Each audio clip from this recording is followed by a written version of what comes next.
여러분 안녕하십니까? 광주 화정 아이파크 외벽 붕괴 사고가 난 지 이틀이 지났지만 공사 현장에서 실종된 노동자 6명의 행방이 아직도 확인되지 않고 있습니다. 어제부터 진행된 수색 작업은 날이 저물면서 중단됐습니다. 자, 그럼 현장에 나가 있는 취재기자 연결하겠습니다. 김혜린 기자, 수색 작업이 재개가 됐습니까? 아직 재개되지 않았습니다. 수색 작업은 어제 오후 6시 반쯤 안전상의 이유로 날이 저물면서 중단됐었는데요. 철수했던 구조 인력들이 현장에 복귀하는 대로 수색 작업이 다시 시작될 것으로 보입니다. 구조 당국은 어제 낮부터 구조견 6마리와 현장 인력 20여 명을 투입해 구조 작업을 벌여왔습니다. 구조견들이 건물 상층부에서 약하게 반응을 보이긴 했지만 실종자 6명을 발견하지는 못했습니다. 또 건물 외부를 수색하기 위해 열화상 드론도 투입했는데 이 역시 날이 어두워지면서 중단됐습니다. 소방당국은 오늘 아침 날이 밝는 대로 수색을 재개할 계획입니다. 네, 실종자 수색 작업이 진척이 없는 상황인데요. 수색자 작업을 위해서 사고 현장의 타워 크레인을 해체한다면서요. 네, 그렇습니다. 사고 현장을 보면 무너진 건물 외벽을 따라서 타워 크레인이 연결되어 있는 그런 상태인데요. 이 때문에 타워 크레인이 추가로 무너질 위험이 매우 커서 외부를 수색하는 데에도 쉽지 않은 그런 상황이었습니다. 그러자 시공사인 현대산업개발이 이 타워 크레인을 해체하기로 했습니다. 오늘 저녁이면 전북 군산에서 출발한 해체 크레인이 이곳에 도착할 예정인데요. 조립과 설치에 이틀 정도가 소요되기 때문에 오는 17일 정도에는 해체가 완료될 것으로 보입니다. 타워 크레인은 조종실과 상층부 등만 부분 해체할 계획인데요. 타워 크레인 해체로 추가 붕괴 위험이 사라지면 수색 작업에도 속도가 붙을 것으로 보입니다. 지금까지 광주 화정 아이파크 외벽 붕괴 사고 현장에서 KBS 뉴스 김혜린입니다. 광주 신축 아파트 붕괴 사고와 관련해 부실 공사 정황이 속속 드러나고 있습니다. 사고 당일 타설한 꼭대기층의 콘크리트 하중을 바닥과 벽이 이겨내지 못하면서 붕괴로 이어졌다는 분석이 나오고 있습니다. 보도에 최혜진 기자입니다. 폭격을 맞은 듯 아파트 외벽이 무너져 내립니다. 무너진 상층부에서 내려다본 영상입니다. 타워 크레인 쪽에 바닥이 크게 내려앉았고 외벽을 타고 콘크리트가 쏟아져 내렸습니다. 공동주택을 지을 때 외벽에 설치하는 안전난간이 무너지고 철근도 모두 빠져나왔습니다. 전문가들은 사고 당일 39층에 타설한 콘크리트 하중을 하부층이 지탱하지 못해 23층까지 잇따라 무너진 것으로 보고 있습니다. 겨울철에 아래층 콘크리트가 제대로 굳지 않은 상태에서 새로운 층을 쌓아 올린 게 하나의 원인이라는 겁니다. 결국은 무리하게 공사를 한 거죠. 붙는 게 아니고 올다 보니까 겉에서 보기에는 단단한 것이 보이지만 실제 내부적으로는 힘을 받으려 할 수가 없는 그런 상황인 거죠. 설계상의 문제도 제기되고 있습니다. 일부 전문가들은 바닥을 지탱하는 기둥이 약하거나 부족했을 가능성을 제기합니다.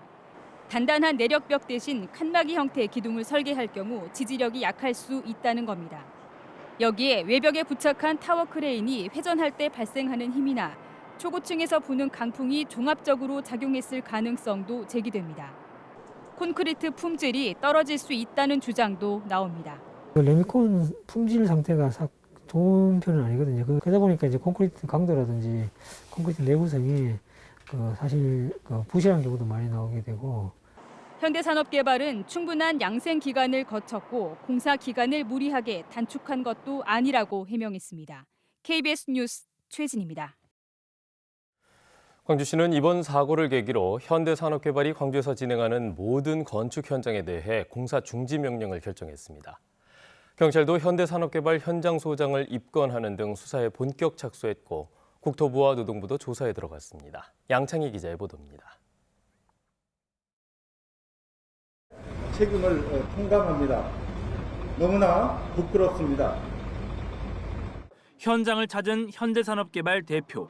사고 원인 규명과 수사 협조를 약속하며 거듭 사과했습니다.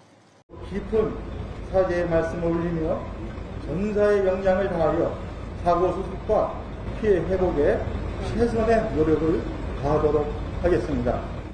광주시는 대책본부 회의를 통해 현대산업개발이 광주에서 진행 중인 모든 건축 현장에 대해 공사 중지 명령을 결정했습니다.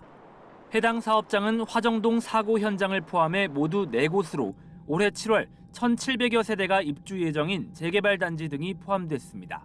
앞으로 국토부, 경찰청 등과 협력하여 철저한 사고 원인을 조사해서 모든 법적, 행정적 책임을 엄정하게 물어서 건설 현장의 안전 불감증을 발본 세공키로 했습니다.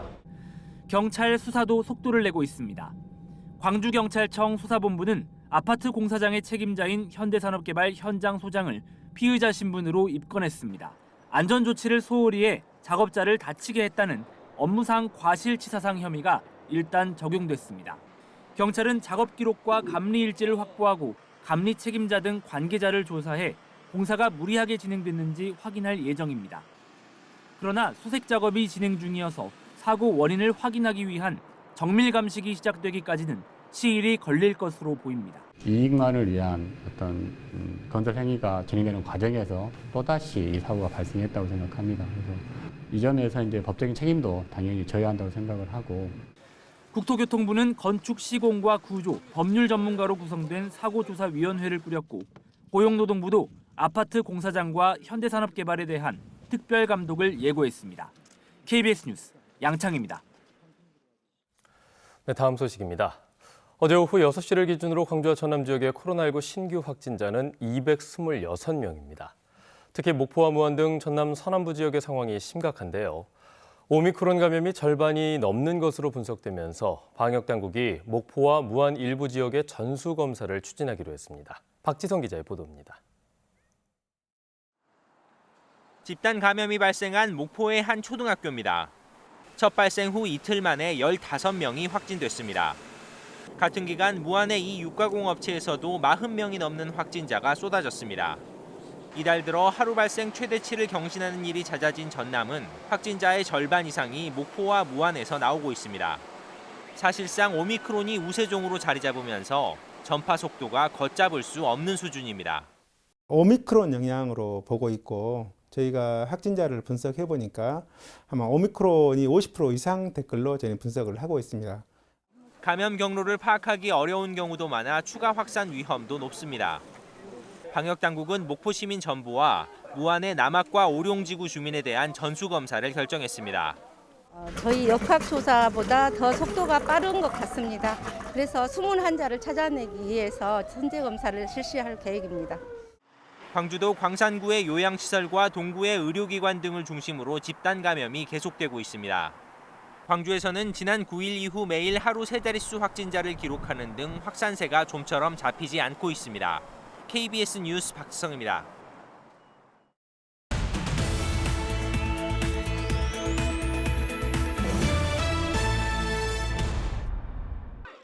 대학타운형 도시재생 뉴딜 사업의 거점 시설인 북구 행복어울림센터가 문을 열었습니다.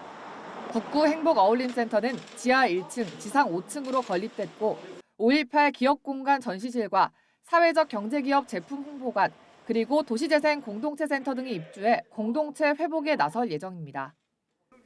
광주시 남구청 제1금고로 선정된 광주은행이 백운광장 인근에 위치했던 백운동 지점을 남구청사 내로 이전했습니다. 광주은행은 지자체 공공금고가 원활하게 운영될 수 있도록 지원해 지역민의 세금으로 조성된 공공자금이 지역 살림 곳곳에서 선순환할 수 있도록 금고지기 역할에 최선을 다하겠다고 밝혔습니다. 지난해 10월 문을 연 순천만 자버월드 방문객이 4만 6천여 명에 이르는 것으로 집계됐습니다. 순천시는 코로나19 장기 유행 상황에서도 개관 이후 자버월드에 하루 평균 690명이 이용한 것으로 집계됐다며 월 연간 이용권과 프로그램 등 운영체제를 보강해 방문객들의 만족도를 높일 계획이라고 밝혔습니다. 신안군이 한전, KPS 등과 함께 해상풍력 유지보수 산업 생태계 구축을 위한 업무 협약을 체결했습니다.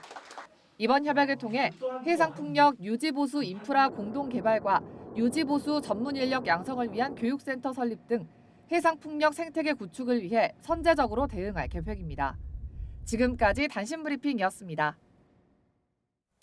네, 다음은 희망 2022 나눔 캠페인 이웃돕기 성금을 보내주신 분들입니다.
전라남도가 오는 21일까지 전남에서 시공 중인 공동주택 건설 현장에 대해 특별 안전점검을 실시합니다.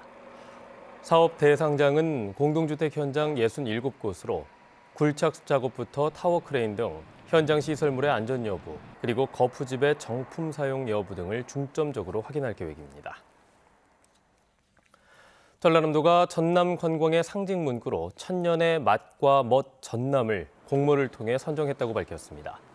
전남의 깨끗하고 풍요로운 자연 식재료로 만든 향토 음식, 남도 고유의 정겨움과 흥, 멋스러운 문화유산 등의 의미를 담은 이번 문구는 전남 관광을 알리는 데 적극적으로 사용됩니다. 광주 노동청이 지난해 1,049건의 부정수급을 적발해 총 51억 원을 환수 조치하고 122명을 사법 처리했다고 밝혔습니다. 내역별로는 실업급여를 지급받으면서 일용직 등으로 근무한 사실을 숨기거나 고용유지지원금을 지급받고 휴업 또는 휴직 조치를 하지 않은 채 근로자에게 급여를 되돌려받는 부정수급이 956건으로 전체의 91%를 차지했습니다. 광주 시민들은 도시철도 2호선과 연계한 시내버스 개편을 위해 노선 신설이 가장 필요하다고 생각하는 것으로 조사됐습니다. 광주시가 시내버스 노선 개편안을 마련하기 위해 온라인 플랫폼을 통해 시민 의견을 수렴한 결과 49.2%가 노선 신설이 필요하다고 답했고 배차 간격 단축은 26.5%, 노선 변경이 12.8% 등으로 조사됐습니다. 광주시가 코로나19로 어려움을 겪고 있는 소상공인들이 청년을 새로 채용할 경우 인건비를 지원합니다. 지원 대상은 5인 미만이나 10인 미만의 사업장 등이 청년을 신규 채용하는 경우로 월 최대 95만 7천 원을 지원합니다. 광주시는 신임 정무특별보좌관에 장정우 전 민주당 광산을 지역위원회 수석 부위원장을 청년특별보좌관에 박은철 광주 청년센터장을 선임했습니다. 정장우 정무특보는 광주 광산구 열린 민원실장을 지냈고 박은철 청년특보는 전남대 총학생회장 출신으로 전국 청년위원회 협의회 대표 등을 역임했습니다.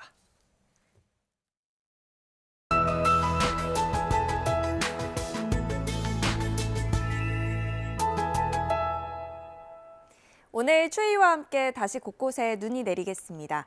이미 서해안 지역을 중심으로는 시간당 1cm 안팎의 눈이 내리고 있는데요.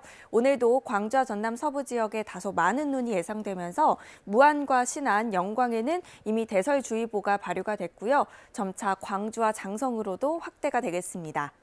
눈은 오늘 오전까지 많이 내린 뒤 오후부터는 가끔 내리겠고요. 예상 적설은 광주와 전남 서부 지역에 3에서 8, 전남 동부 지역에 1cm 안팎입니다. 해안 지역은 바람이 다시 강해지고 있습니다. 순간 풍속, 초속 20m 이상의 강풍이 예상되는데요. 흑산도와 홍도에는 강풍주의보가 발효가 됐고요. 그 밖에 해안 지역으로도 점차 확대가 되겠습니다. 다음은 자세한 지역별 날씨입니다. 아침 기온 광주가 영하 3도, 담양이 영하 5도로 어제보다는 1, 2도가량 높지만 예전 이맘때보다 춥습니다. 한낮 기온은 여수와 고흥 3도로 어제와 비슷하겠습니다. 목포의 낮 최고 기온 1도, 강진과 해남 2도에 머물러 낮 동안에도 춥겠고요. 신안을 비롯한 그 외 도서 지역은 2도에서 3도가 예상됩니다. 서해남부 먼바다에는 풍랑주의보가 발효 중이고요. 점차 다른 해상으로도 확대되겠습니다. 물결은 최고 4m로 거세게 일겠습니다. 전남 북서부 지역은 내일 새벽에도 눈이 조금 날리겠고요. 추위는 내일 오후부터 누그러지겠습니다. 날씨였습니다. 뉴스를 마칩니다. 여러분 고맙습니다.